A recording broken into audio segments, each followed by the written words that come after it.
Welcome to When Football Began Again, the podcast that takes a nostalgic look at the Premier League era.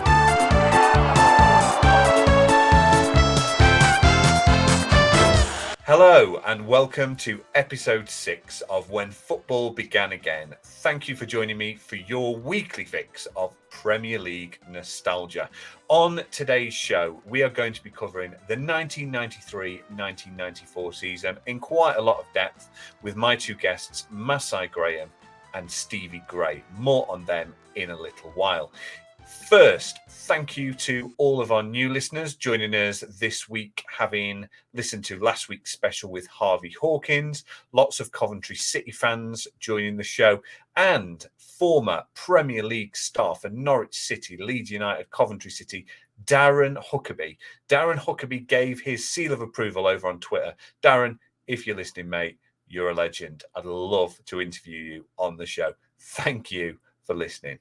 And if this is your first time, welcome along. I hope you'll stick around. On today's show, we are going to take a deep dive into 1993-94. We already did 92-93 in our pilot episode. Changed the format a little bit for this one. Instead of following the Premier League years format, we are just covering the features and the main events of this season. I'd love to hear your thoughts on that if you have listened to both episodes.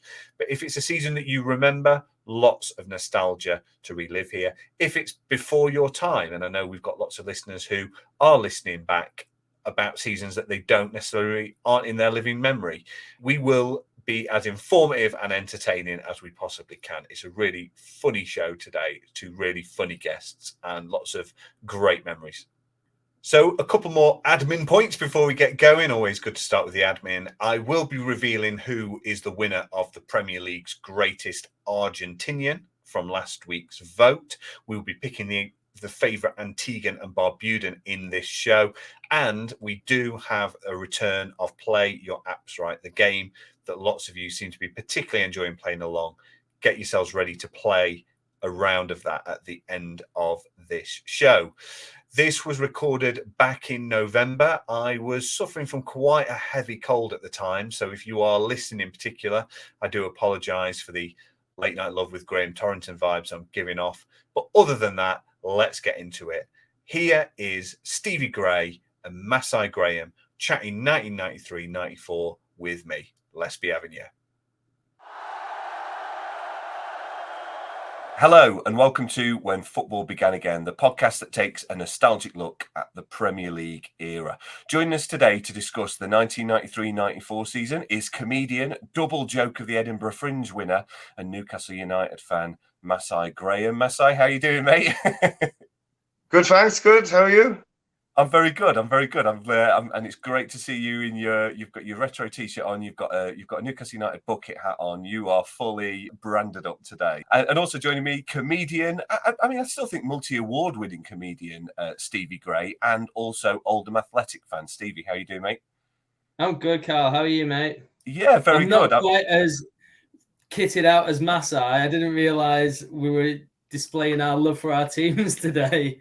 Could have gone for a 90s Oldham shirt, but no, you're looking good anyway. So we're going to find out more about your two's affiliations to your clubs. Masai, let's start with you. So 1993-94, the season we're going to discuss in some detail today, is actually the season you discovered the Toon Army. How does a young lad from West Brom end up supporting the Magpies? Well, usually when people ask me that as a joke, I say the reason I support Newcastle is because of my parents. My dad's black and my mum's white.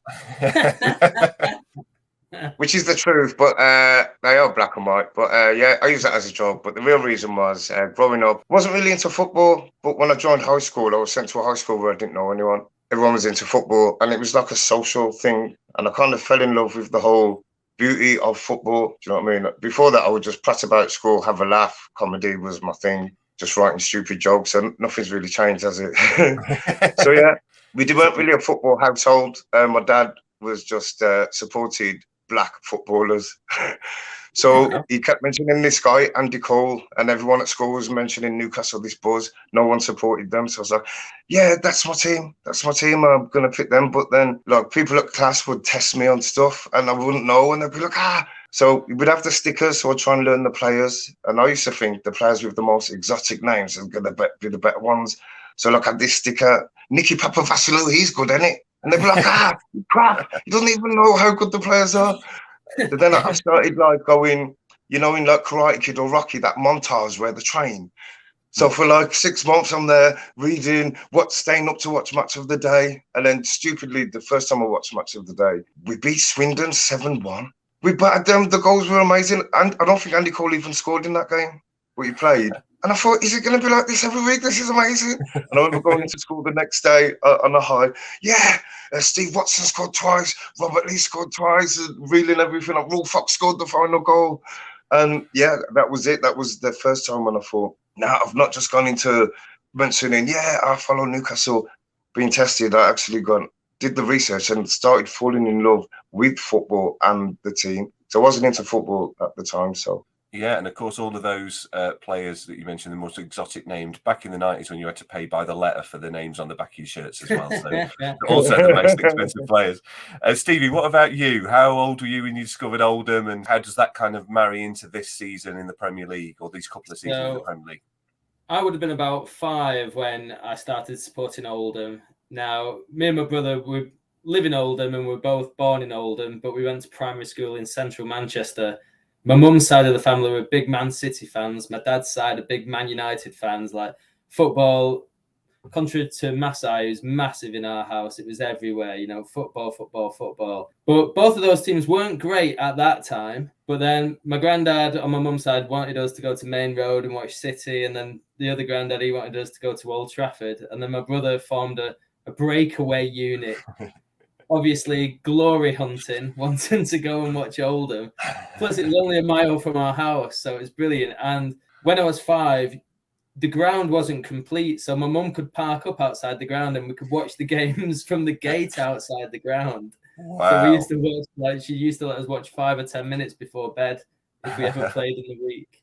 After that, Man United won everything for about 10 years, and then 20 years later, City are now winning everything. So good choice for my brother there. I obviously just followed him like a sheep. It's been a tricky 30 years for Oldham since this season. I mean, well, what we're going to do today, we're going to work through some of the main stories of the 93-94 season. We're going to delve a little bit deeper into Newcastle first, and also Newcastle and Blackburn as the emergence of 2 of the main challengers to Man United this season. So Newcastle, newly promoted under Kevin Keegan, Blackburn, buoyed by the investment of Jack Walker, becoming real challengers. Masai, talk us through that Newcastle team and your memories of 93-94 and seeing Newcastle in the Premier League. You've already mentioned sort of that Swindon Town game being one of your very first memories. What else do you remember about that season? Well, like I said, it all started when, as soon as Newcastle got promoted, the household, my dad couldn't stop mentioning this Andy Cole guy. And I was just ignoring it because my dad knew I wasn't really into football that much. And then at school, I went to turn up one day and going, Andy Cole hat-trick. My son, you see Andy Cole scored this hat-trick. And I went, what's a hat trick? And I went, look, he doesn't know. He doesn't know anything about football. So that's when I started training up. And it was that season, that transition. And that Swindon game was not so near the end, about halfway through. But I remember the buzz of the other games and being mentioned. And then looking back, and Peter Beardsley, Andy Cole, it was unheard of. When Andy Cole left, it was just Peter Beardsley. But Peter Beardsley wasn't mentioned enough that season. It's kind of like overshadowed by what Cole did. But Beardsley was 33, do you know what I mean? Keegan had to lie to the chairman about how old he was, because he said he was too old to spend 1.1 million on a 33-year-old. So Keegan told John Hall that he was 31. And then, and that's how we got Beardsley. But Beardsley and Cole together, I don't think it's been done before. There's still the joint top. And then that season as well, Cole got top goal scorer and top assists as well.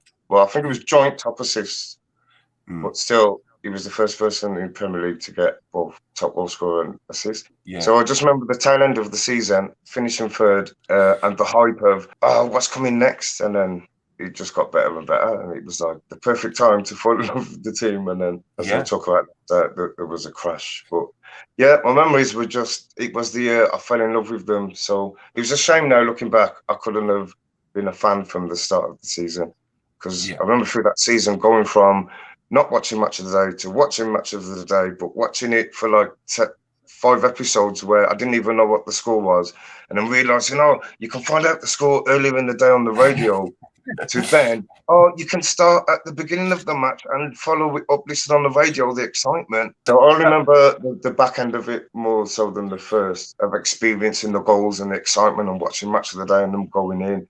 And then finishing third, it was amazing. And that's one of the things with the nostalgia of this, of talking about football in the 90s, because football is just everywhere, isn't it? It's on your phone. You can watch a stream. You can watch the goals within a couple of hours. You know, back in this time, actually, there was really, really short clips of the goals on Match of the Day. If you weren't the featured game on Match of the Day, that was where you saw your team's goals. So, yeah, absolutely. Yeah. So Newcastle, obviously, they'd stormed the First Division title the previous season under Keegan, brought that same attractive attacking style to the Premier League. Andy Cole, you've already mentioned him, Mass, he would be the breakout star of the season, 34 goals in 40 games, outscoring Alan Shearer this season, who was actually a year older than him, still is. That's how time works. Neutrals get a first real glimpse, though, of Keegan's team live on Monday Night Football when they beat Sheffield Wednesday 4-2. Andy Cole gets the fourth goal. That's his fifth of the season. They then beat Liverpool 3-0 on November 21st, earn a 1-1 draw with runaway leaders at the time, Manchester United, in December. So it does suggest they're strong enough to challenge. Andy Cole, by the way, gets the equaliser in that 1-1 draw at Manchester United in front of the envious eyes of Alex Ferguson. Stevie, Andy Cole, one of the Premier League era's greatest strikers, particularly at the beginning of his career at Newcastle. He's just absolutely lethal, isn't he? What do you remember as an opposing fan, seeing your team have to face Andy Cole? Yeah, Andy Cole, amazing. And I actually think he is now even better with the rise of YouTube, because you look at YouTube and he looks like he doesn't miss and his numbers don't lie. But if you remember, Cole used to waste a lot. In my opinion, I thought he was very wasteful. And I remember the England squad, I think it was Hoddle. Hoddle once said he left Andy Cole out of the World Cup because it was taking him 6 or 7 chances to score 1 goal. But the thing is, seems like Newcastle were giving him 6 or 7 chances. So he was scoring a goal, and winning them the games. But yeah, he scored a few against Oldham, and he was just electric, wasn't he? It was just as soon as they had Beardsley there, because again, if you get in service like that, the obvious comparison is with Shearer, and you think Cole went to Man United and set the world alight pretty much. But you think if Shearer would have gone to that club, where they would have had Giggs and Irwin, Scholes and Beckham providing him chances. Andy Cole didn't even take penalties. No, that's true. Yeah. He would have probably hit 50 that season. If he took penalties, he could have put the bar like Ronaldo level. I mean, firstly, the Shearer to Man United debate is one we'll definitely come to, I think, in episodes to come. I'd love to see in the era of expected goals, whether it's a myth or an urban legend about Andy Cole that holds true. I think in this particular season, he didn't seem to miss. And actually, he had that slightly more difficult start when he went to Man United, maybe with the price tag hanging over his shoulders. But at this point, he was just the most electric striker in the Premier League alongside Shearer. Moving on, we've mentioned Alan Shearer. Let's move on to Blackburn Rovers for a second. So they were continuing to build a side that would challenge this season. So they've been promoted in 92, finished 4th in 92, 93. The nucleus of this side that is going to finish as runners-up, with the notable exception of Chris Sutton, are already in this squad. And a little bit like Andy Cole, actually, in front of Fergie, Chris Sutton would score a couple of crucial goals at Ewood Park in front of Kenny Dalglish for Norwich this season. He will eventually join Blackburn the season after. Blackburn win at Anfield early in the season thanks to a Mike Newell goal. I mean, there's a brilliant comedian on the circuit called Mike Newell. It's not the same guy, but it is my dream one day to get Mike Newell from Blackburn and Mike Newell from the comedy circuit on the same show.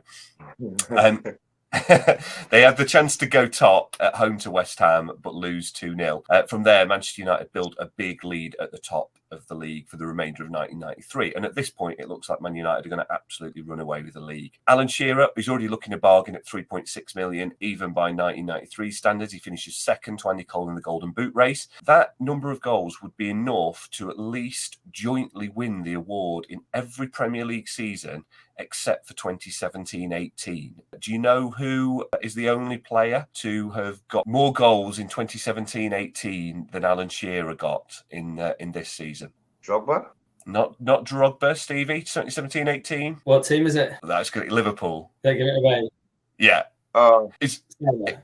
It's Mo Salah. Mo Salah got 32 in a 38-game season, which is the highest. Wow. But Shearer does equal the 34 goals the following season in a 42-game season. When Blackburn signed Alan Shearer, he said they tried to keep him away from Ewood Park because it was in such a state, and the training ground was a porter cabin where the coaches got there early to clean up the dog mess. The players were even washing their own kits. I mean, how astonishing, Masai, do you think it is that Blackburn this quickly, okay, there's an injection of money, but they are competing against Manchester United so quickly? Are you saying this to me as a Newcastle fan? Is this a cheap dig? No, not at all. A team having a big injection of money and pushing to try and do as well as they can. Yeah, at the time, like I said, it was my first season, and the understanding was I didn't even realise that Blackburn were there until the season after. That's when they emerged. It was like, yeah, why not? If you're a fan and you've actually bought the club and wanted to build it for those reasons, I'm all for that. You know, all these Saudis are Newcastle fans, so I don't blame them for doing the same. I didn't even realise at that time, like Shearer had already made a name at Southampton as a kid, like scoring a hat-trick on his debut. This is when I was doing like my back research to like follow up and see the links.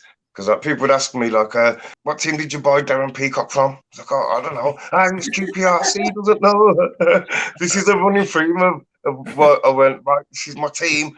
I'm going to do my research. And I fell in love that way. So, yeah, the emergence, I kind of realised at the time what was going on, and people would say that we were spending money too. I didn't mind. Masai, your school days sound horrific. It sounds like you have to revise for your football team.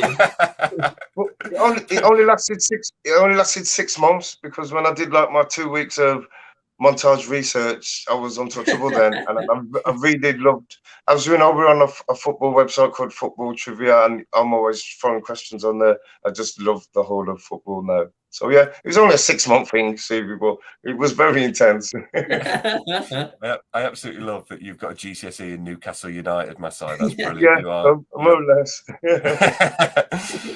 So the Blackburn's challenge comes in a season when some of the more recent title winners in Leeds, Liverpool, Arsenal all seem to be in a bit of a transitional period.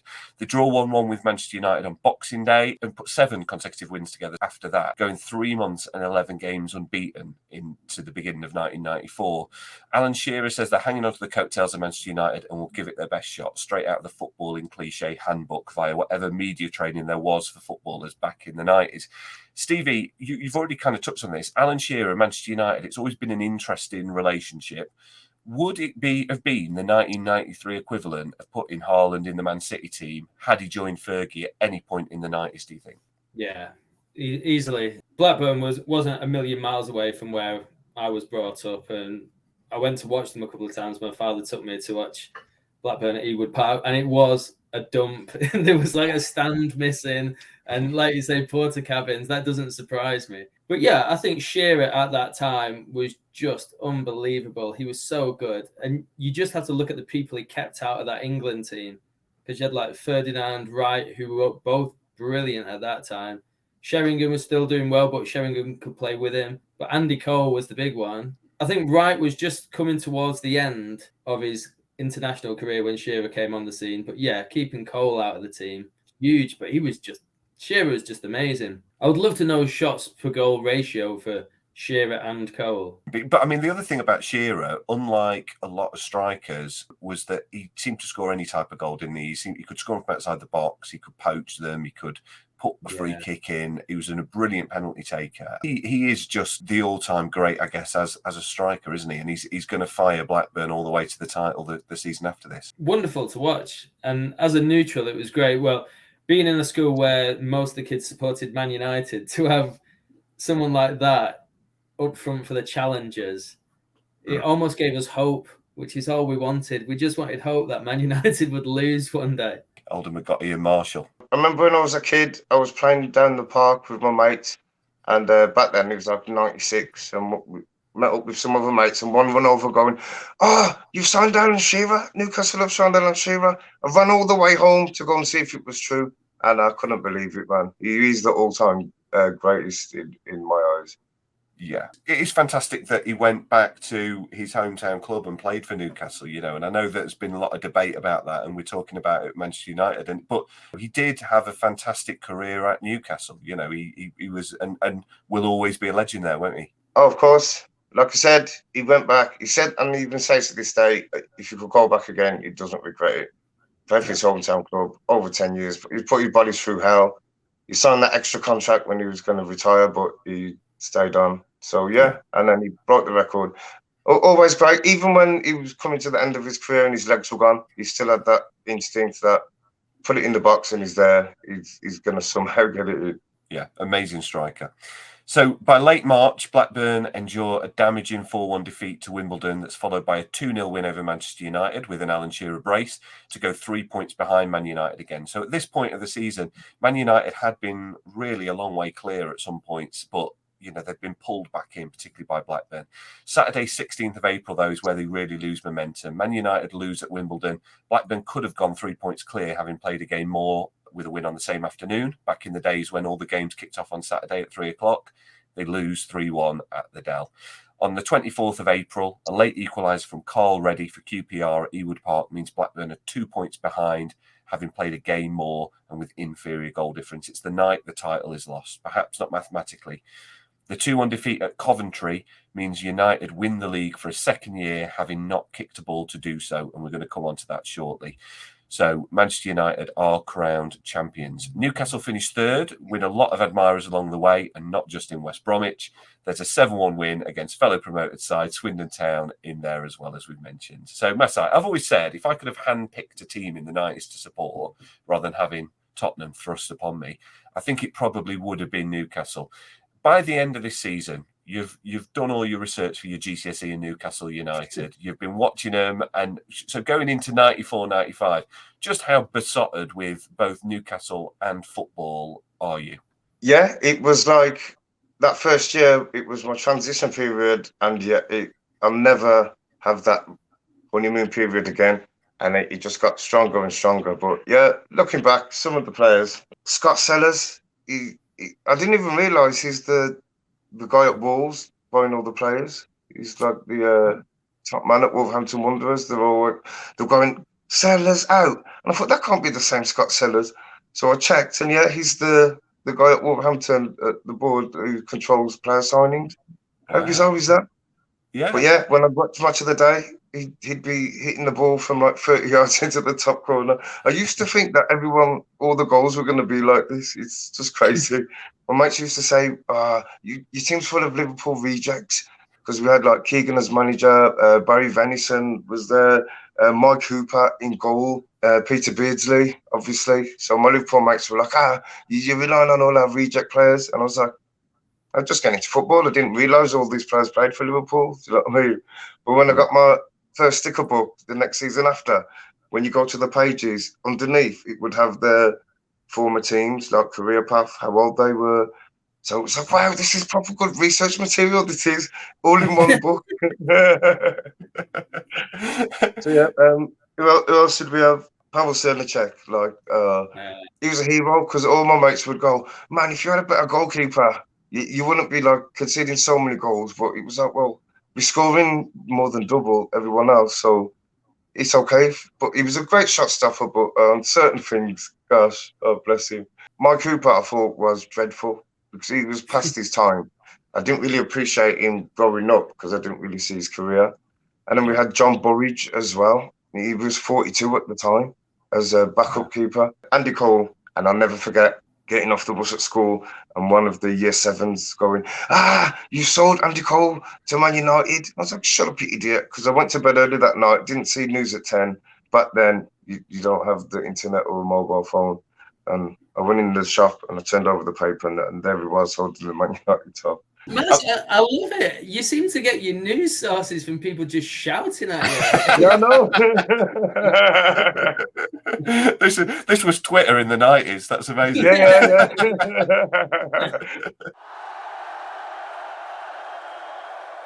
So we're going to move on to the top goal scorers in this season. I'll count them down in sort of a chart show way of 10 to 1. And, if you've got any memories of these particular players, 10th top scorer was Rod Wallace for Leeds with 17 in 37. Dean Holdsworth got 17 in 42 games for Wimbledon. When Wimbledon signed Dean Holdsworth, Sam Hammam, the kind of larger-than-life Wimbledon chairman, told Dean Holdsworth that if he ever got 20 in a season, he would buy him a car, a sports car, and he got 19 in the first Premier League season. So he's going in the wrong direction, unfortunately, with 17 this season. Eric Cantona gets 18 in 34 for Manchester United. 19 in 40 games for Sheffield Wednesday for Mark Bright.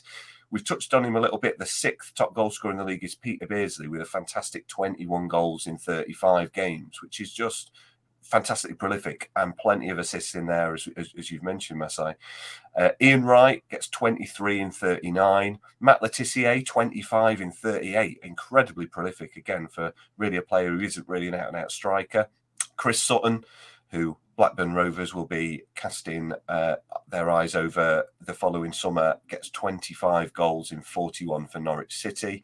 And then it's Shearer in second with 31 in 40, and Andy Cole with 34 goals in 40 games. I mean, that is a ridiculous lineup of striking talent right there, isn't it? Yeah. Proper 90s players, and we'd have all had those in our sticker books. We're going to move now on to our sort of second talking point of this season, which is Manchester United's retaining of the title in the second season. Newcastle and Blackburn were the surprise packages. The season did belong again, though, to Alex Ferguson and his side. They became champions for the second consecutive season, having waited 24 years to do so the previous year. They start the season by winning the Charity Shield against Arsenal, then beat Norwich 2-0 and Aston Villa 2-1 away. That is both of their main challenges from the previous season vanquished in the early weeks. Stevie, it's clear that Fergie has got a taste for it. He's kind of learned from their slow start to 92-93 when they really actually struggled in the opening months. They get off to a flyer here. Man United in the 90s, they're just about to become this superpower. Do you think that winning the title and getting that kind of monkey off their backs in 92-93 helps them 93-94 to just go for it? How do you remember Man United this season? They had a slower start the season before, and then this season came straight out of the blocks. And I think the main reason for that is for the whole season they had Eric Cantona, who was just...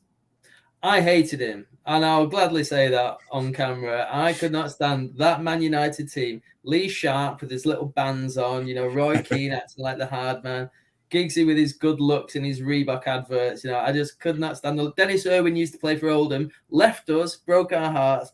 I genuinely couldn't stand this team, but Cantona seemed to just bring them all together. They were already amazing. You think Brian Robson was still there at this point as well. And they were just a fantastic bunch of players, and it pains me to say it. But yeah, soon as he joined from Leeds, he was the missing piece in that team. And his goals, I didn't realise just how many he was scoring, but that is just wonderful. Prolific, yeah, and he was obviously an iconic player of the era, and this player who just took Man United by the scruff of the neck and just took them over the line in 92-93, and by this season, he's a world beater.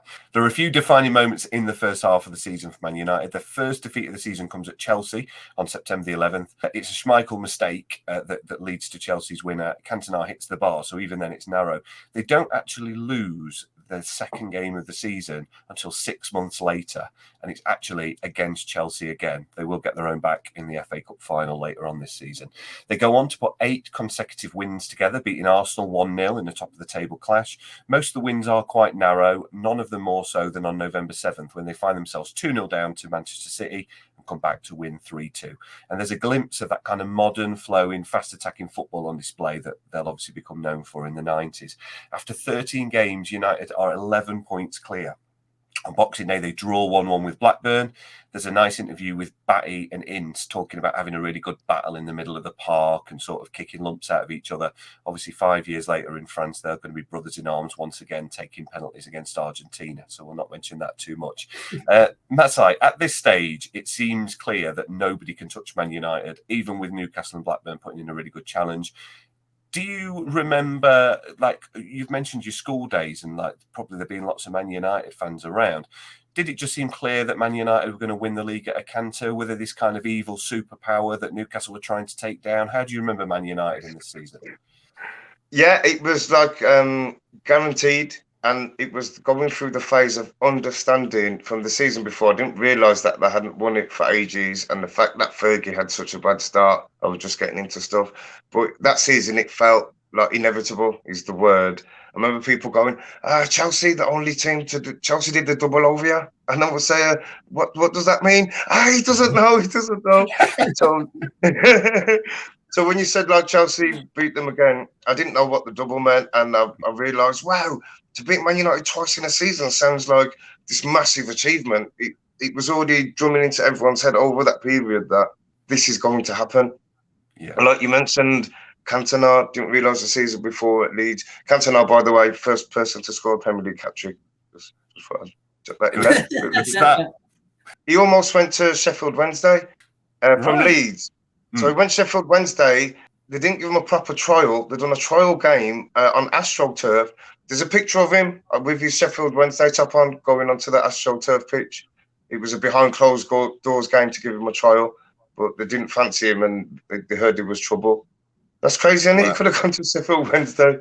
Yeah, and this was like a few weeks before he went to Man United. Yeah, I mean, he was a talented player, but yeah, he did have this side to him where it was seen that he could be trouble behind the scenes. And, you know, there's obviously a fairly controversial incident that we're going to come to the following season as well. I think for me, Manchester United, there was that inevitability. I think that's the word. We were talking to Marv Dickinson, massive Man United fan on the first episode of this, and he was sort of saying that it felt the relief that they felt to get over the line in 92-93. They'd messed up the season before against Leeds. They felt they'd let it slip, and it kind of felt like Manchester United were becoming that team that were almost the nearly men, which is obviously ridiculous when you now look at what they do go on to do. Sir Matt Busby passes away in January 1994. That's particularly poignant, really, given that he'd witnessed the first title win since '68, just a few months earlier. On the 4th of January, United blow a 3-goal lead at Anfield to draw 3-3, but they do beat Norwich 2-0 at Carrow Road to do the double over them. Odds of the treble of a domestic kind are 5-1 at this stage. The Champions League still in a knockout format at this stage, and Galatasaray had knocked them out on away goals in the second round. They'll also eventually lose the League Cup final to Aston Villa, but as we know, they are going to win the FA Cup final. That second defeat of the season at home to Chelsea in March means the lead that was double figures just a few months earlier is now down to 4 points. So, Stevie, United had seen that lead slip away in 91-92 against Leeds. This feels worryingly similar for them. As an Oldham fan, surrounded by those United fans at school, were you desperately hoping at this point that Manchester United were going to slip up? God, yeah. Every time. It's like whenever you're watching Match of the Day or when I was at Boundary Park and they would read the scores out over the tannoy, it was a bigger cheer than an Oldham goal to know that Man United were losing. It rarely happened, but if they did, if ever Oldham won and Man United got beat, that was just the best thing that could ever happen.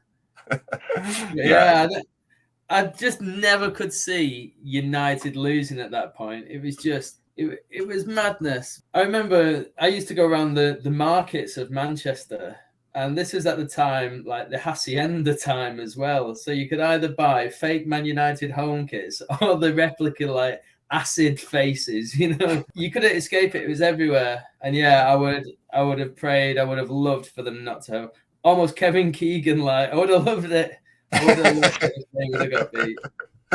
Well, as we know, they didn't. On March 19th, United draw 2-2 with basement club Swindon, which is the beginnings of a bit of a slip-up. Cantona, we've mentioned his other side, he sent off for a stamp on John Moncur. Then on April 2nd, they lose 2-0 at Blackburn. So that wobble is starting to happen. The gap at this point is just 3 points. They then lose 1-0 at Wimbledon. On that same afternoon, Blackburn lose at the Dell. That was the moment where Blackburn could have really, really put the squeeze on them, and they don't. So it could have been that moment when the wheels come off. Blackburn go 3 points clear with 4 to play at that point, had it happened, but they blow it, and United still have a game in hand, which they win. By mid-April, United are back on course and beat Manchester City 2-0. Fergie says, we've got 4 games left. We need to win 3 of them. the ship begins to steady. They do win 3 of them, but they don't even need to. On the 2nd of May, a day after Cantona and Giggs fire them to victory at Portman Road, Manchester United win the title without kicking a ball for a 2nd season in a row when Blackburn lose at Coventry. There's no Vardy having a party in 1994, just footage of the players shaking hands in a very kind of sage way. They've definitely loosened up a bit, footballers, since that time. Perhaps the drinking and the wild celebrations happened off camera. So, Mas, did you feel that Manchester United, that dynasty had happened? Because I think, one of the things we talk about when we remember in football from this period is that your first season as a fan, as a kid, the teams and where teams are is kind of set in concrete in your head. My son's first season, Leicester won the league, and in his head, Leicester were one of the superpowers of European football for that season. Clearly, Manchester United are one of the European superpowers. Was it just so obvious at this point that Manchester United were one of the biggest teams in the world to you as a kid? The best way I can explain it, it was like you mentioned before, everyone at school supports them. It become normalised. All the girls, Lee Sharp posters, Ryan Giggs posters on their walls. You would fear your team playing this Manchester United team, wouldn't you? I'd look forward to it, but just in case, because I remember when we beat Man U 3-0 at home about 10 years ago, and it was the first time we beat them in 10 years, and it was like you just got normalised to having a beating from them, and even a draw would feel like a win. Even at home. Going to Old Trafford, it was inevitable. You're not going to even get a point. So people would turn up already losing in their heads, and even the fans would be losing in their heads. You know what I mean? Yeah. So this huge kind of psychological advantage that United had over teams. Yeah, absolutely. So, with Masai in a new location for the eagle-eyed viewers, we're going to take a break from 93-94 for a moment for our regular feature to discover who we're going to put into the Premier League of Nations. In this feature, what we do is we cover every nation on planet Earth that have had a Premier League player represent them. We're starting with the early letters of the alphabet, and this week is the turn of Antigua and Barbuda. A few facts to help you along. First, the population of Antigua and Barbuda is just over 100,000 people, making it the 183rd most populated nation in the world, slightly bigger than the Seychelles. There are 3 players who've represented Antigua and Barbuda in the Premier League era. I'm going to give you them now, and let's find out who you think is the greatest Antiguan player in the Premier League era. Is it Mikael Ledgerwood, the defensive midfielder with 67 Premier League appearances and 2 goals to his name? That record is spread across 3 clubs in almost 10 years. He played 20 times for Palace in their relegation season of 04-05, added a further 19 appearances in 06-07 with Sheffield United before being relegated again, but played a further 30 times for Reading in 2013-14. I probably don't need to tell you how that season finished for Reading. He is, however, the current manager of Antigua and Barbuda, having played for them 11 times, scoring just the once. Or is it Dexter Blackstock, born in Oxford but qualifying for Antigua and Barbuda through his granddad? He scored once in 9 Premier League appearances for Southampton in 04-05 on their way to a bottom-of-the-table finish. So it's another relegation. He also scored twice in 6 appearances for the national team. His career after football, not been too bad. According to Wikipedia, he's opened a football school for kids, has a portfolio of over 50 properties, and is the CEO of an online pharmaceutical company. So Dexter Blackstock, life is going pretty well post-football. Or is it Moses Ashikodi, who sadly is making up the numbers in this list here, a little bit like his Premier League career? He did make 2 substitute appearances for Watford in their dismal 06-07 season, where they finished bottom of the league. Ashikodi developed a bit of a bad boy reputation in his youth football days, something that he later said he resented and wasn't warranted. He did, however, still manage to get booked in his sum total of 21 minutes on a Premier League pitch, so you be the judge. Who is the greatest player from Antigua and Barbuda to play in the Premier League, lads? One thing is for certain: if you're facing a relegation battle, they are not a lucky charm. Let's come to you first, Masai. Who are you going for? Are you going for Blackstock, Ledgerwood, or Ashikodi? Ashikodi, barely even remember the name. Blackstock, I remember him because I went into that same mode as like my dad of supporting mixed race players, and there was a lot of emergence, and I remember him and I think Leon Best came through together and at Southampton. And I remember, Blackstock and Best, these 2 youngsters, kind of faded away. Obviously, Leon Best is a Newcastle legend. We love him. And then, but I'm going to have to go for Michael, however you pronounce his name. Michael Leggettwood, you're going for Michael Leggettwood? He's championship manager, season 01-02, with the data editor. And I remember the new championship managers would come out, but the format was crap. So they always go back to the old game. And every season, update the database. And I remember seeing his name going, he's going to be one of those made-up players, never heard of him. And he was in the database. So I was like, that's all it was stuck in my head because I could never spell his name properly trying to search him. So, and was he a good player? Was he a good player on the game? I would never buy it. It was just I was so proud every season. I would spend the whole going through the transfers when the window opened and updating the game every year. So wow. That's my only recollection of him. I mean, yeah, it's a difficult spelling as well. All right, fine. It's good reasons any. Stevie, do you agree with Masai there? Are you going for any of the other? I think due to his being a CEO of an online pharmaceutical company, I'll have to go Blackstock because you might be solving my erectile dysfunction. You just never know.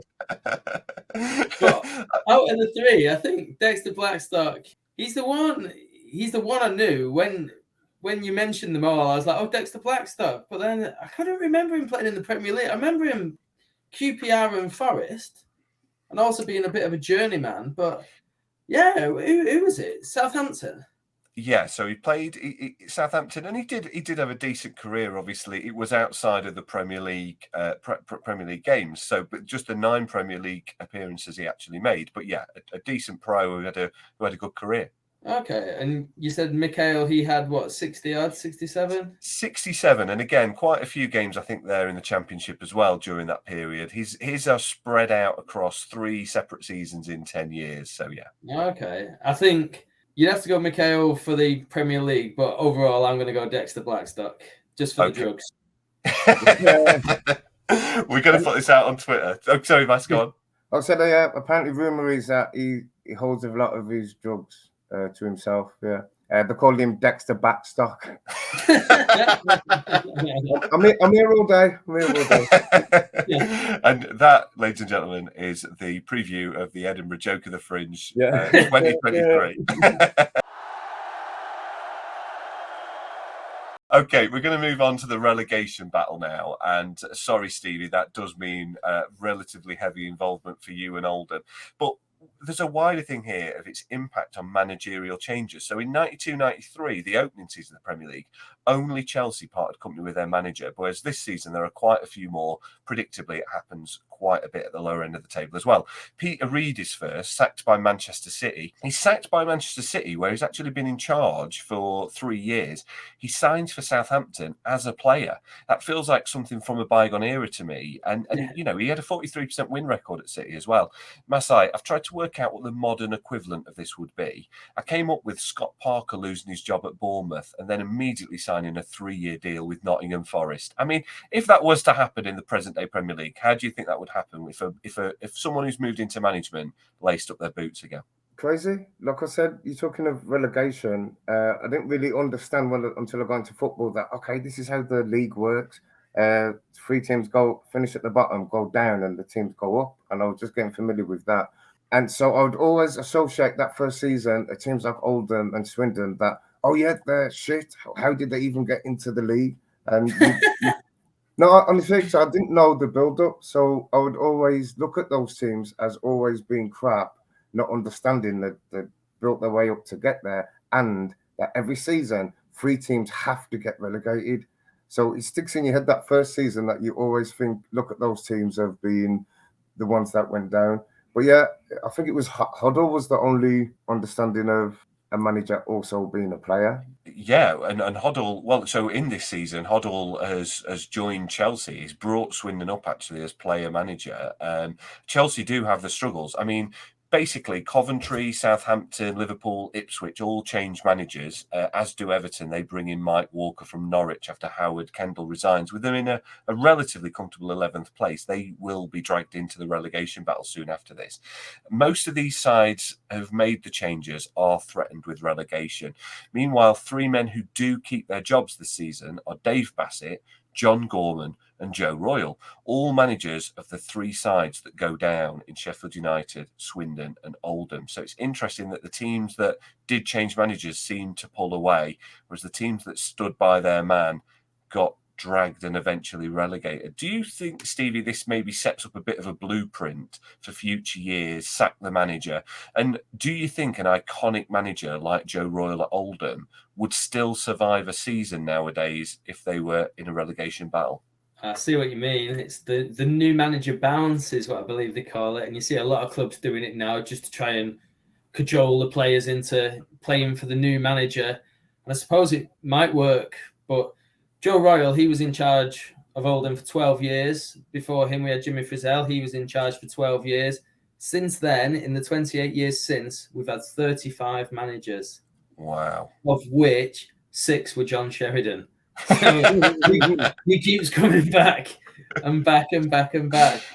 But yeah, I suppose there is maybe a need. Maybe it's just that desperation. Do anything. Let's try and get ourselves out of this hole. And I'm sure it does work. But as I kind of test now that I support a team in the National League, I don't think changing your managers every season is really a good strategy for this. Longevity is arguably the key. Masai, I think you mentioned before that Fergie nearly went at one point. The famous Mark Robbins goal, isn't it, that kind of famously saved Fergie's position, and and I think you're right of that new manager bounce, which clearly isn't necessarily a thing in this season. I mean, John Sheridan, of course, I think whoever's looking after the admin at Oldham always has his leaving email saved in their drafts for the leaving collection. He just keeps coming back. I mean, by the end of '93, Sheffield United, Swindon, Southampton, Oldham, and Manchester City are all just 5 points apart. Glenn Hoddle's Chelsea are in amongst them as well, but they've got games in hand and they'll climb away eventually to safety in the months ahead.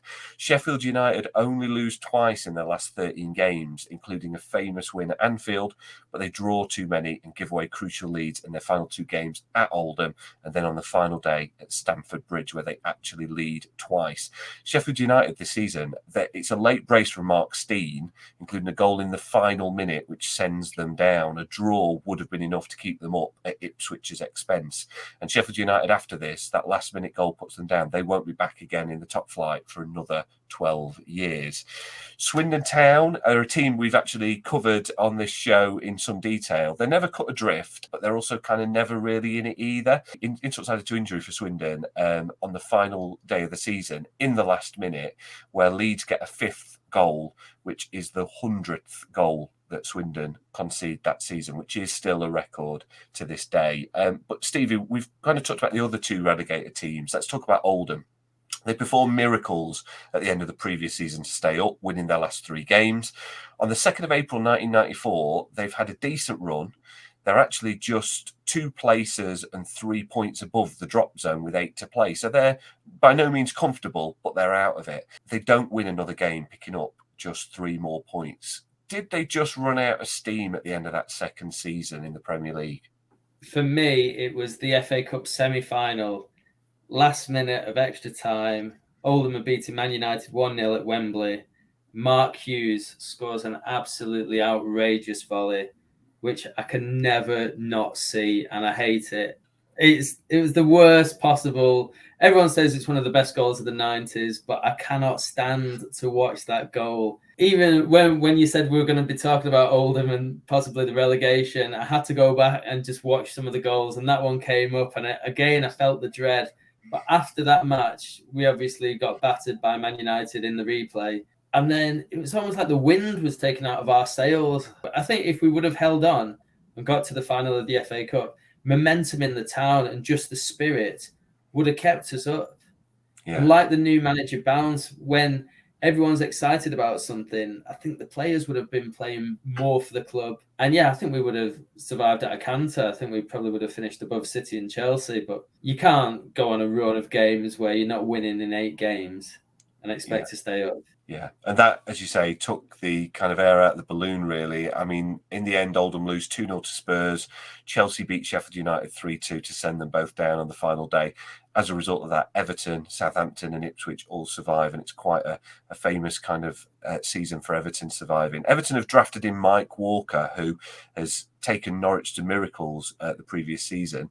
He actually wins the first game in charge 6-2 as Everton manager, and it seems like the good times are coming in for them. They pick up 11 points from their first 6 games under him, but dip again towards the end of the season, doing just enough to survive. He actually takes Everton back to Carrow Road and loses 3-0. And in the post-match interview, Mike Walker says, "I have a certain vested interest in the team that just beat us. They didn't play badly, to be fair. It's a bit like being in a pub with your new missus and your ex walks in and you realise you've made a terrible mistake," I think, at that point for Mike Walker. He's gone back to Carrow Road and realised what he's left behind. Spurs and Manchester City both finished just 3 points above the drop zone as well. And moving on to some of the managers moving elsewhere as well, Graham Souness leaves Liverpool at this point. So obviously a Liverpool legend. It's not going great for him. He'll be planting a flag in a centre circle in Galatasaray soon enough before he returns to the Premier League at Southampton in a few more years. Obviously, it's not this season, but Masai, he does eventually rock up at St James's Park. What are your memories of Souness in the Newcastle dugout a few years later? Oh, it was like a rough period anyway. Yeah. And they said Robson had lost the dressing room, and yeah, he was just basically sent there to sort the dressing room out, and he couldn't. But look at some of the people that like Craig Bellamy, you know what I mean? But yeah, Souness, I never really rated him as a manager anyway, and it was almost as if there was that period of they were a great player, retire, automatic manager like Steve Bruce, where they just constantly give them jobs. But Souness, yeah, I was glad to see the back of him. Didn't have good memories. We were a team falling apart at that time anyway, and the job of going in to sort out the dressing room actually made things worse. So yeah, I was just happy. I barely even remember the period of there was no games, even though I'd watched them. There was nothing of memory of note that I can really remember in his time. Yeah, no, I don't think he's too fondly remembered on time. Albert Luque. I mean, it never. Souness had already done the Ali Daei thing, and then Albert Luque, he'd never seen him play or train, but one of his former Liverpool boot boys went, yeah, basically he'll put his hand in a fire for you. That was the phrase he used. So Souness said, yeah, we need someone. And then 9.5 million, we were just getting bent over. He couldn't adapt to the Premier League. Norberto Solano was his translator, and would communicate between him and Souness, but he didn't understand that the Premier League's a lot faster. He wouldn't get the time that he got in the Liga. He was apparently more of a winger, expected to play up front, and he's only known for when we beat Sunderland 5-1 and he scored in that game. But yeah, Souness, you know what I mean? If doing the Ali Daei thing, and then you're still taking on players, spending 9.5 million on them, and you've never seen them even train.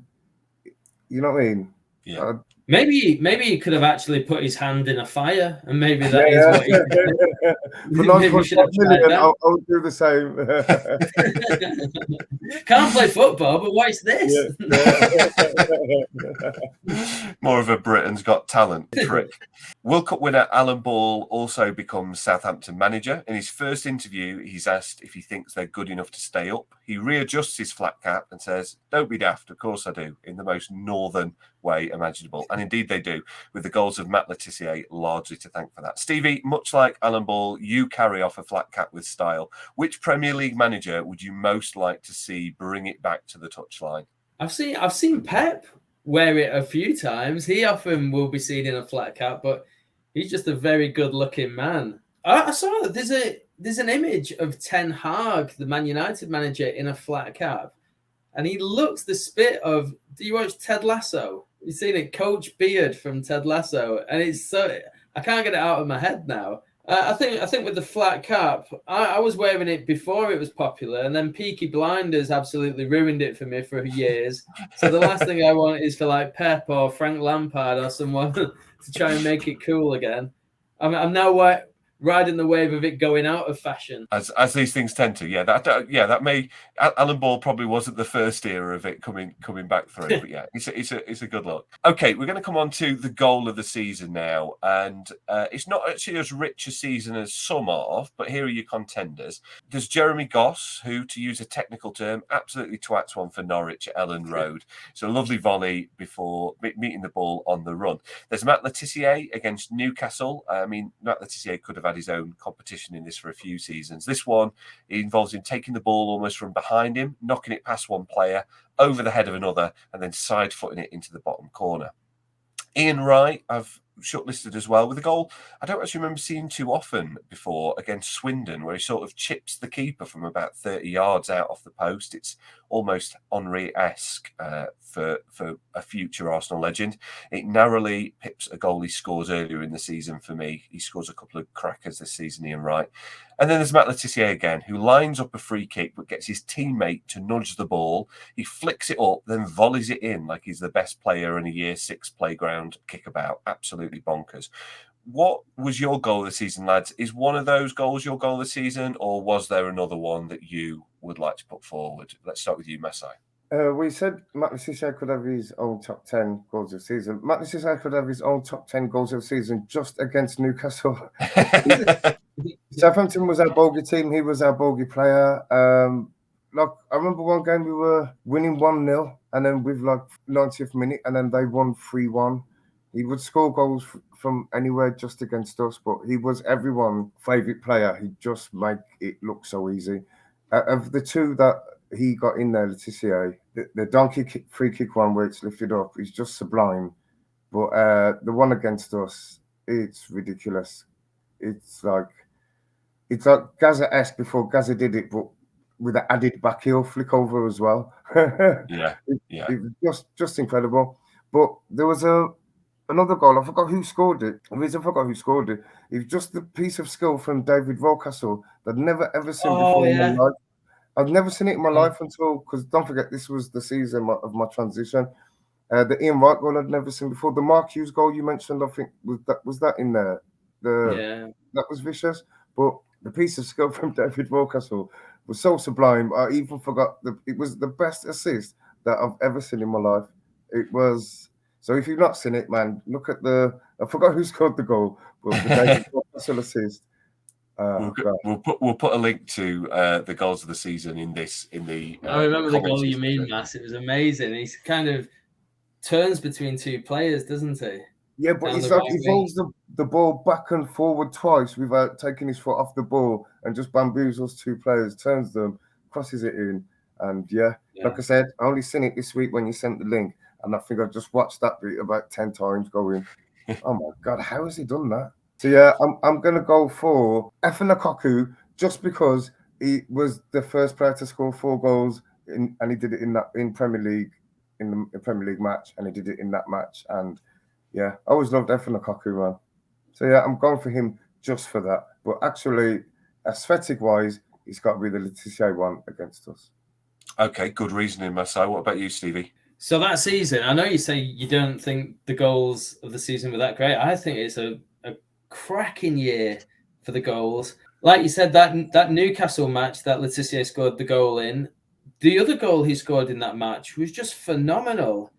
But again, that wasn't quite as iconic as the one where the free kick was played to him and he chips it up and then volleys it. Because you mentioned about the Year 6 schoolyard, Carl. I used to play football both at school and then at the weekends, and every single free kick for the next year would do that. Someone would pass it to someone, they'd flick it up and try and lob it just because of the crazy dip you would get on the ball. So it was almost an iconic free kick. Years later, Karol Poborski did a similar thing at the Euros, and then everyone in the schoolyard would be doing that. They'd be trying to sort of scoop the ball up almost. But not just do that. They would shout Poborski as they did it.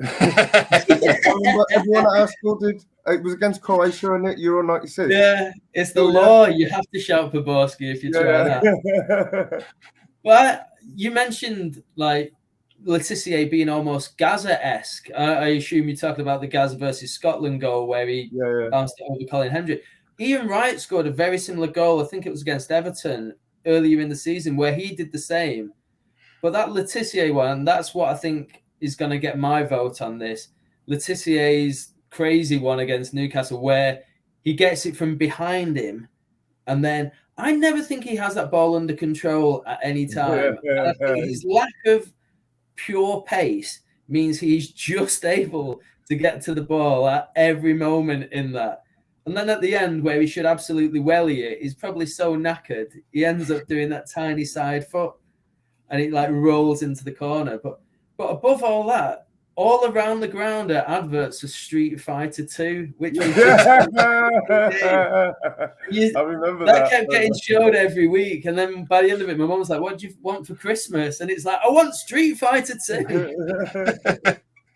The greatest advertising campaign for Street Fighter 2 was run by Matt Letizia. Yeah. I think you've actually just created a new category as to how you pick these goals. If a goal is scored and it has to immediately be recreated on playgrounds and football fields, the one for me and my son actually is the Dele Alli one against Palace. You know, where he kind of takes it and then knocks it up and then on the turn hits it on the volley.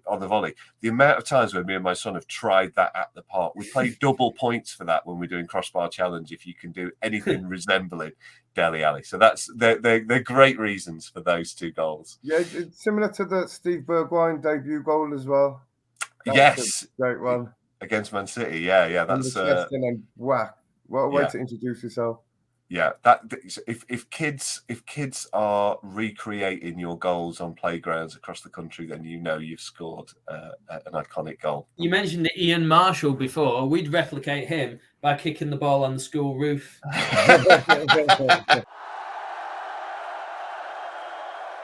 A few of the other talking points from 93-94 that is quite heavily themed on Jeremy Goss to begin with, so bear with me. Norwich City knocked Bayern Munich out of the UEFA Cup, winning 2-1 at the Olympiastadion in the third European game in their entire history. Bayern were playing their 185th European game, by the way. Jeremy Goss with another volley in that one. Liverpool play their final game in front of the Old Cop as it's a standing terrace before redevelopment into North Seater. It's a 1-0 defeat to Norwich City in front of the great stand. You'll never guess who scored an absolute belter of a winner. Good old Jeremy Goss. The main thing I want to discuss, though, in this section is the implosion of the England team at a time when the Premier League's finding its feet as the biggest league in the world. So since Euro 92 and the launch of the Premier League, England will fail famously and miserably to qualify for USA 94, just as our domestic game is exploding. Stevie, what are your memories of supporting England in this period? I remember being gutted that we didn't make it to the World Cup because the American World Cup was great. Such a good spectacle. We all ended up supporting Ireland. I don't know if you were the same. The two things that mainly stick in my head, the San Marino goal, which I still think is the fastest goal, definitely scored against England, if not in a World Cup qualifier. But also Koeman not being sent off and then having that free kick. The one where David Seaman is almost playing a different game. It's like I watch it back and I think, where is Seaman on that goal? He's just if this screen is the goal, he's almost saying, "Put it up there, Ronald. Put it up there," and he just absolutely doesn't even. I was going to say he whacks it. He doesn't. He hits one of the slowest free kicks I've ever seen into the opposite corner of the net. Why don't you just stick it here where nobody is? All of this as well is documented on the famous documentary that spawned "Do I Not Like That? Can We Not Knock It?" Tell your pal that he's just cost me my job. Going 1-0 down against San Marino, which was the quickest international goal of all time. Actually, at that point, David Gualtieri in 8.3 seconds. It's actually not still the quickest goal of all time. There have been two faster. Christian Benteke was 0.2 of a second quicker in 2016 against Gibraltar. That still wasn't as fast as Lucas Podolski's effort against Ecuador for Germany in 2013 when he scored after 7 seconds. So England have now at least conceded the third quickest goal in international football. Graham Taylor, obviously, he's much derided, and a lot of it is about that documentary at the time. He actually had a 48% win record for England, which is almost identical, actually, to both Bobby Robson and Terry Venables, who are perhaps remembered slightly more fondly. There were fewer places back then in 1994 because it was a 24-team tournament. But Masai, how did Graham Taylor fail to take this group of players to a World Cup? Once again, like I said, this was my transition period. And as you know, as we all do comedy together, My opening joke is my dad's from Jamaica, my mom's from Wales. That makes me the black sheep of the family. So growing up, I'd always support Wales and Jamaica because people would make fun of them. We'd be losing 10-0 to teams that countries I didn't even know existed. So it was a rough patch. So I wasn't really an England fan, but I do remember the excitement at school of everyone, but not being able to get involved with it. And I remember watching that game. It was the first time I'd actually watched the England match with interest because it was on telly. But I didn't really understand the impact of it and what it meant, and that about World Cup qualification, because 1994 World Cup was my first one to watch as a neutral, and Nigeria was my team. And I was like, oh, okay, that's why England aren't in this competition, because of that game. I get it now. And I remember going to school the next day and the somber mood from the excitement of everyone before, but I couldn't relate to it. But then looking back, he had some great players in that team. Yeah, I did feel sorry for him, the whole media backlash, the turnip headlines, the newspapers. I'd see them at the time and not really connect. And then it was 6 months later when I was into the World Cup, I realised the impact of what that did. Everyone felt sorry for him. I did. Yeah, it was, and it was very harsh, as you say. I don't think you see quite the same media backlash in the present day. Just a few things on like the players he had at his disposal. Matt Le Tissier and Andy Cole, both been banging him in for fun in the Premier League. They don't get a look in these squads. There's Chris Sutton, who admittedly is coming through. They're all behind Shearer, Sheringham, Beardsley, Ferdinand, and Wright. So we have got an incredible lineup of attacking talent. When England do fail to qualify, the odds for the next England manager are remarkable. I'm just going to run you through these. These were the men that were in contention to take England to Euro 96. So the 5-2 favourite was actually Steve Coppell. 4-1 Howard Wilkinson, 5-1 Jerry Francis. I think he's still at QPR at this point before he gets the job at Spurs. At 10-1, you've got Ron Atkinson, Trevor Francis, George Graham, a Scotsman, Glenn Hoddle, and Kevin Keegan, who obviously we know will take on the mantle later on. Oldham's Joe Royal is at 14-1, and Ray Wilkins alongside him as well.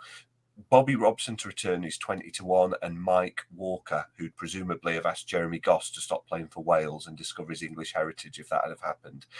There are another two Scotsmen as well. Fergie and Kenny Dalglish are both at 25-1. So out of those names, is there anyone that stands out that you think, I mean, Terry Venables did a pretty good job, nearly took England to Euro 96 glory. Anyone who is kind of our version of that Brian Clough, the England manager that never was, or who do we think? It perhaps would have been Keegan had he never got the job, and obviously it didn't end that well. Is there anyone from that list I've just mentioned that you think I'd have liked to have seen them get a crack at the England job? As a Wales fan, then I would say no.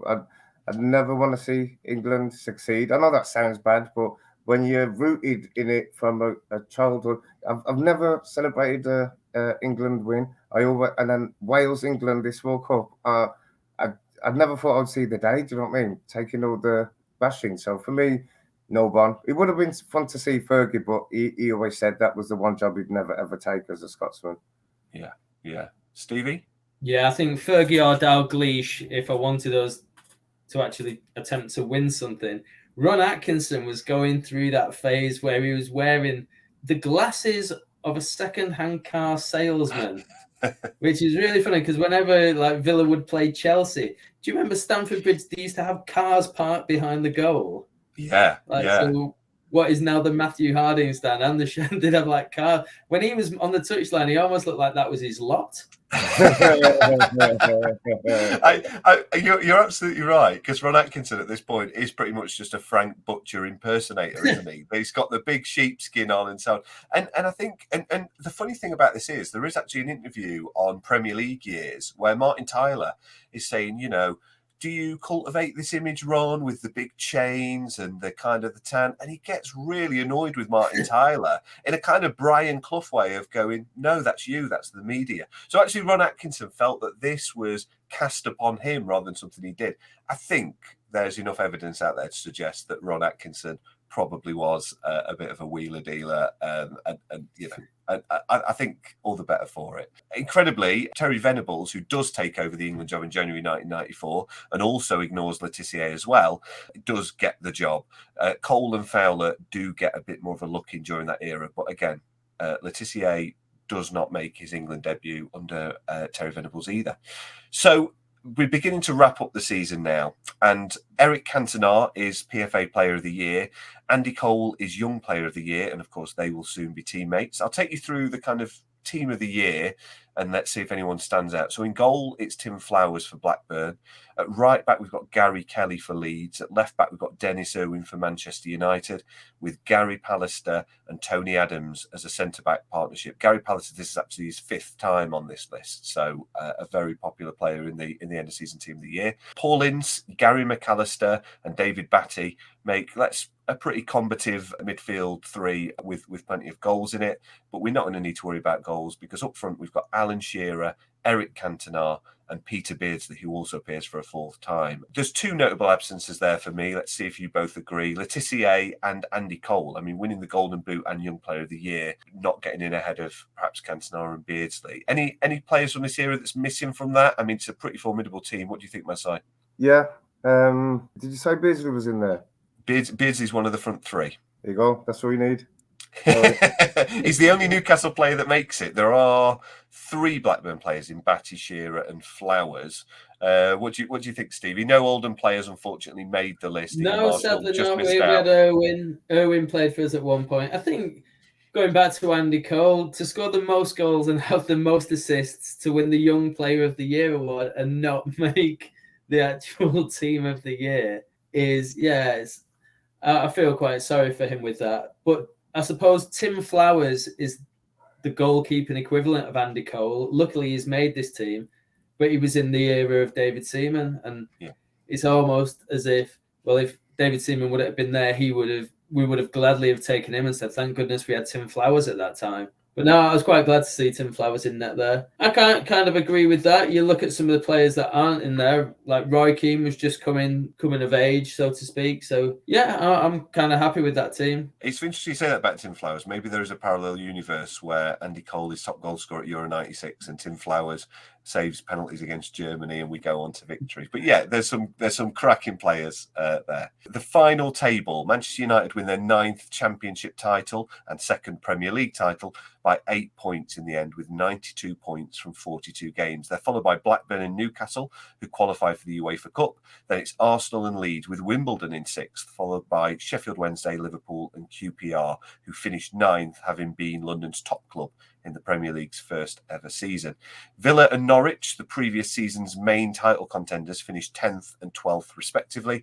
Spurs and Manchester City are just 3 points above the drop zone, while Everton's win on the final day propels them to 17th and preserves their top flight status along with Southampton and Ipswich. It's Sheffield United, Oldham and Swindon who drop down into the first division. Manchester United complete the double with a 4-0 win over Chelsea, the side that inflicted 2 of their 4 league defeats this season.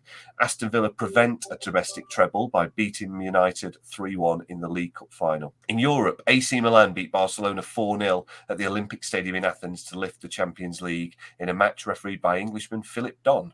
Inter Milan beat Austria Salzburg in the UEFA Cup final 1-0, and Arsenal win the Cup Winners' Cup thanks to an Alan Smith goal in Copenhagen against Parma. The World Cup is then held in the United States and is best remembered for 2 missed penalties. Roberto Baggio's, can you remember the other famous missed penalty? Diana Ross. It is Diana Ross in the opening ceremony. Brazil become world champions for a 4th time. The big movies of 1993 are Jurassic Park, Schindler's List, The Fugitive, Sleepless in Seattle, and Mrs. Doubtfire, all stone cold VHS classics, I'm sure you'll agree. The biggest songs of 93 are Meatloaf's I Would Do Anything for Love, UB40's I Can't Help Falling in Love, and No Limit by 2 Unlimited. Mr. Blobby was the Christmas #1. Some of the notable things that happened during this season: Nelson Mandela became president of South Africa. Ayrton Senna was killed at the San Marino Grand Prix. Pablo Escobar is gunned down by police in Colombia. So that's a bright note to end it on, isn't it? So we're gonna before we let you go though, we're gonna play a quick game of Play Your Apps Right. So I'm going to give you an overview of the rules. Basically, I'm going to give you a Premier League player, and in a higher or lower format, you're going to tell me if the next player has made more Premier League appearances than the player previous. You're going to go head to head. We're going to work out who goes first in a second. Whoever is in charge of the board at the end is our winner, for the prize of, I'm afraid, precisely nothing other than the pride of winning. Now, this is Premier League appearances, not top flight appearances. just for reference. So we've had a little bit of a theme running through, one player who's come up a few times. Your first player is Jeremy Goss. So for control of the board, Masai, how many Premier League appearances do you think Jeremy Goss might have made? Yeah, so to me, that transition period, he kind of disappeared after that. So I'd say he probably had 2.5 seasons under his belt. So games-wise, I'd say about 60, 61. Go 60, 66. We'll go 60. Go 61. Stevie, are you going higher or lower than that? What are you going for? I go higher. I think about 75. Okay, Stevie, you are closest. Good knowledge from both of you actually there, because it is 84. So you're both remarkably close there. So Stevie, you start with control of the board. Do you want to go first or second? You've got 11 players to get through. So you can watch Masai sail through here and sneak in at the end, or perhaps it does get tougher as we get towards the end. I'll go first then. I'll let Masai off. I'll go first. Okay, so Jeremy Goss is our first player with 84 appearances. Your next player, is he higher or lower? Danny Graham, former Middlesbrough, Sunderland, Swansea and Hull striker, Danny Graham. He did the round, so he was great at a time, Danny Graham. But did he make more than 74? I'm tempted to say less, but I'm going to go higher just because of the amount of teams he's played for. So I'll go higher. It was 124 appearances for those clubs, so you're right to go higher. After that, Michael Gray. Is Michael Gray higher or lower than Danny Graham's 124? Sunderland's Michael Gray. That's correct. Yeah, I'll go higher. Higher again, you are right. It's 234 appearances. How does that rank to Steve McManaman? No, this kid went to Spain. So what has he done? So 240, was it? 240. 234. Oh, because then McManaman came back and played for Man City, didn't he? I want to say more, but I'm going to have to go less. I'm going to have to say fewer. Even though McManaman, I remember seeing him play at Boundary Park and he had the thinnest legs I have ever seen. It was like a body with two knickknacks running along. That is very true. I always used to think he's gonna get his legs broken. It didn't look humanly possible. Cracking player though, and scored in Champions League finals, didn't he? Nicknamed Shaggy, wasn't he?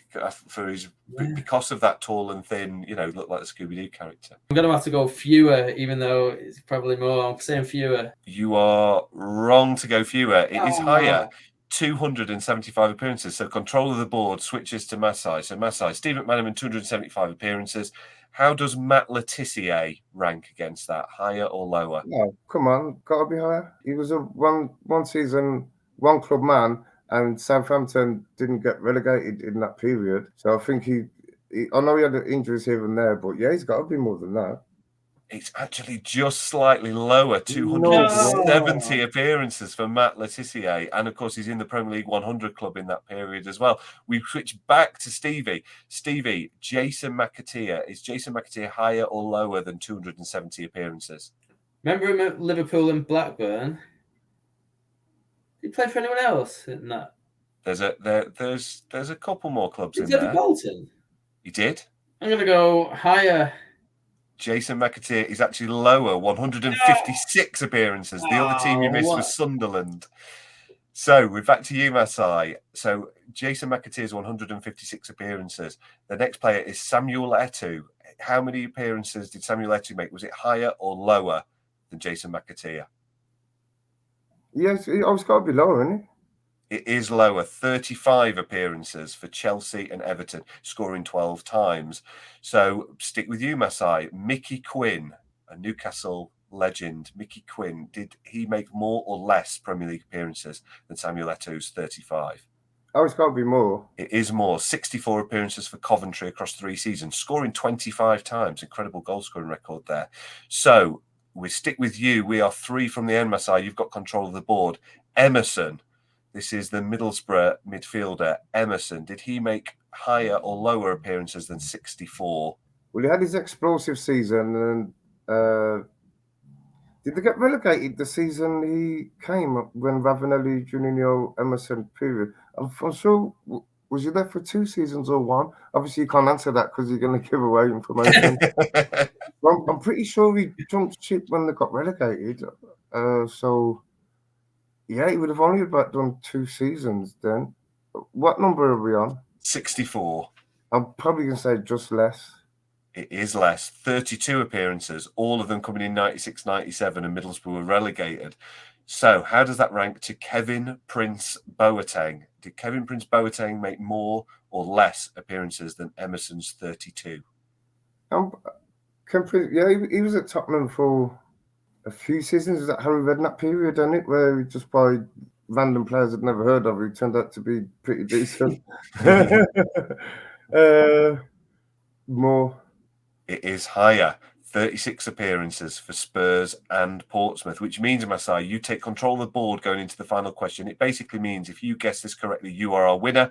If you guess it incorrectly, Stevie takes the win. We've got Kevin Prince Boateng with 36 appearances.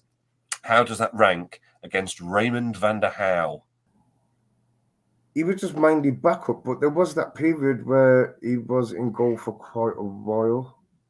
But yeah, it's only Premier League appearances, isn't it? So obviously he was used for a lot of cup games, wasn't he? Mm-hmm. Oh God, this one's tricky actually. I'm sure there was a period of injuries where I'd see his face regularly, but how long was he there? If he was about there for 3 years, what number I've got to be? You've got 36 appearances. Kevin Prince Boateng made 36 for Spurs and Portsmouth. I think he's going to be close. I'm going to say more. Raymond van der Houw made 37 appearances for Manchester United. Masai, you take one more. Manchester United's perennial. But Newcastle, unfortunately, have trumped Oldham again this season. Manchester United's perennial tough keeper in the late 90s.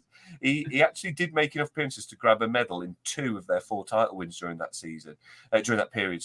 He later joined West Ham but didn't make an appearance. In a 22-season career, he made 436 appearances in 16 seasons, either side of just 37 appearances, those 37 I've just mentioned, between 96 and 2003. So he had a real period there as being the sub-keeper, where he's quite prolific as a player, previous and post. So, Masai, you are our champion. Well done. Lads, that's it. Thank you so much to my guests, Masai Graham and Stevie Gray. That was a lot of fun. Really enjoyed that, lads. Where have you got anything you want to plug? Where can people find you on socials? Let's start with you, Masai. Yeah, I'm one of these people that I just check the diary every week to see where I am that week. So, oh God, sorry, past that. Forgot.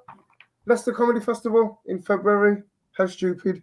Me and my girlfriend are running the whole venue. So how many shows we got on? Over 60. Over 60 different shows at the Kingfisher, the 3rd venue in Leicester, throughout February.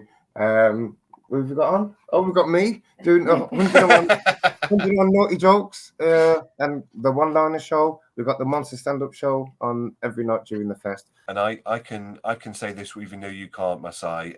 Masai is one of the most prolific joke writers on the circuit. Whenever a story drops, he's one of the ones you go and have a look at, and he's well worth. There's the Dave. But for anyone only listening, Masai is now parading.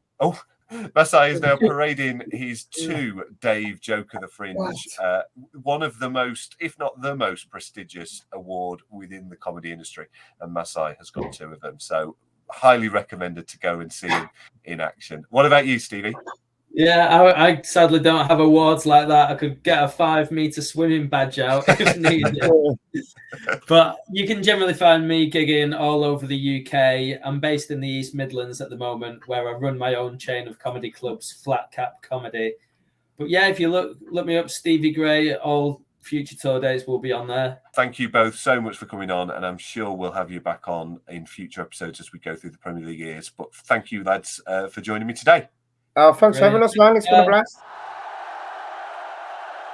That was 1993-94 with Masai and Stevie. The eagle-eyed among you will have noticed that Masai's location changed about halfway through the show. His tablet died and he had to jump on the work laptop of his girlfriend, Kirsty. So special thanks to Kirsty for allowing Masai to do that so that the whole show wasn't derailed. Also, you may have noticed that Masai plugged the Leicester Comedy Festival. If you are listening to this show live, that did actually finish yesterday.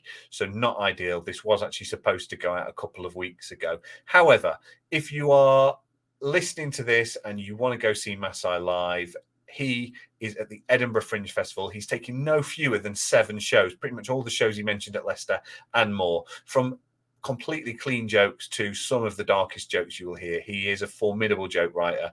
And if you're listening to this years down the line after we've recorded it, still check the local listings. He'll probably be at the Leicester Comedy Festival or the Edinburgh Fringe again. Anyway, a brilliant, hardworking comic and a very funny guy. And you heard what the guys had to say about the greatest Antiguan and Barbudan player. You can go and vote over on Twitter at WFBA Pod in the week after this show goes out. That will be live for you to go and vote. I will reveal the results of the public vote next week. And the greatest Argentinian has been crowned. Perhaps no surprise, 91% of the vote. So an absolute landslide for Sergio Aguero. So Sergio Aguero goes into our Hall of Fame as the greatest Premier League player alongside Riyad Mahrez of Algeria and Lorik Cana of Albania. Next week, it's the return of the Deserted Island Matches format. My guest is Joe Rawson, who is someone who I've known for years. We used to work at Hallam FM together on the sports show with Julian Warren many years ago. Joe is now a sports journalist with Sky Sports. And when I chatted to him, he was at the Qatar World Cup. He's a big Sheffield Wednesday fan as well. So we chat about the World Cup. We chat about Wednesday's Premier League years, Di Canio. There's lots in there. It's a really fun chat. And I was shivering away in my home studio while Joe was literally on a balcony in Qatar in 30-degree heat. The week after that, I've got former Owls and Barnsley boss Danny Wilson coming on the show to chat about his career, particularly in the Premier League with Barnsley and Wednesday, but also just generally playing for Luton, scoring in a cup final. So really interesting chat with him. And the week after that, it's a return to the all-time Premier League table, which Barnsley happen to be 49th in. So certainly lots coming up for Barnsley fans in the next few weeks, but also just generally, if you've enjoyed the show, hopefully you'll understand it's not too partisan, still be an entertaining listen for whoever you support. Thank you, as always, for sharing our posts on social media, for getting in touch with the show, for leaving reviews. I really appreciate it. Please keep doing that. Please keep passing the pod. It really, really does help, and it's helping grow our audience week in, week out, which is really, really fantastic. So let's keep growing this community of Premier League loving football fans. Thank you so much for doing that. That's almost it for this week before we finish ahead of next week's show with Joe Rawson. But this week has seen the very sad confirmation of the passing of 2 figures in the football world, Christian Atsu and also John Motson, who also passed away this week at the age of 77. Thoughts this week with the families and friends of Christian Atsu and John Motson.